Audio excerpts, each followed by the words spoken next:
అహంకారం వస్తే దేని వల్ల తెలుస్తుంది? మాటలో తెలిసిపోతుంది. గురువు గారిని రామకృష్ణ పరమహంస ఓ మాట చెప్తుండేవారు. ఓసారి ఆయన గంగానది దాటుతున్నారు పడవలో. దాటుతుంటే అవతల ఒడ్డున ఒక ఆయన కాలు మీద కాలేసుకుని ఇలా చూస్తున్నాడు రామకృష్ణ పరమహంస వంక.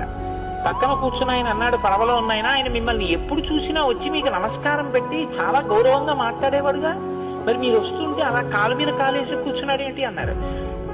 అంటే రామకృష్ణ పరమహంస అన్నారు, కాలు మీద కాలేసి కూర్చోవడం కాదు, నన్ను ఇప్పుడు పరమహంస అని పిలవడు, మీరు చూస్తూ ఉండండి, నేను గంగ ఒడ్డున దిగాక హలో ఠాకూర్ అంటే నన్ను ఎందుకో తెలుసా, అతనికి ఈ మధ్య డబ్బు కలిసి వచ్చింది అన్నారు. ఆయన పడవ దిగారు, హలో ఠాకూర్ అన్నాడు ఆయన. అంటే మనుషుల యొక్క స్థితి అలా ఉంటుంది. ఏదైనా కలిసి వస్తే ఏ మహాపురుషుడి యొక్క అనుగ్రహమో మరిచిపోయి తల ఇలా పైకి లేస్తుంది.